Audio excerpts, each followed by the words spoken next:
ఎడారిలో సెలయేర్లు ఫిబ్రవరి 8. ఇదిగో నేను యుగ సమాప్తి వరకు సదాకాలము మీతో కూడా ఉన్నానని వారితో చెప్పాను. మత్తయి సువార్త 28వ అధ్యాయం 20వ వచనం. జీవితంలో సంభవించే మార్పులు, సంఘటనల గురించి భయంగా కనిపెట్టకు. నువ్వు దేవునికి చెందిన వాడివి గనుక ఆయన వాటన్నిటి నుండి నిన్ను విమోచిస్తాడన్న నిరీక్షణతో ఎదురుచూడు. ఇప్పటిదాకా నిన్ను ఆయన కాపాడాడు. ఆయన చేతిని గట్టిగా పట్టుకొని ఉండు. అన్ని ఆపదలలోనూ క్షేమంగా నడిపిస్తాడు.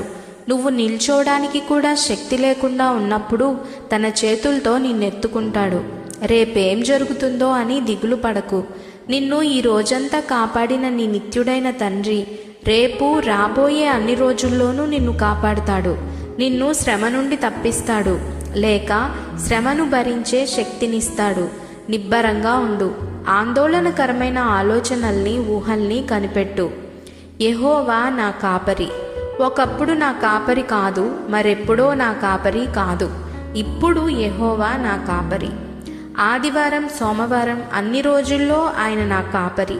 జనవరి నుండి డిసెంబర్ దాకా ఇక్కడైనా, చైనాలో అయినా, శాంతి కాలంలోనైనా, యుద్ధంలోనైనా, సమృద్ధిలోనైనా, కరువులోనైనా యెహోవా నా కాపరి. నీ కోసం మౌనంగా ఏర్పాట్లు ఆయనే చేస్తాడు.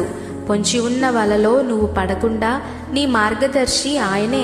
ఆయన సంరక్షణలో ఉన్నావు నీవు. నీ కోసం ఏర్పాట్లు తప్పకుండా చేస్తాడు. నిన్ను విస్మరించడు. దేవుని విశ్వాస్యతలో నిశ్చింతగా ఉండు. ఆయనలో నీవు వర్ధిల్లుతావు.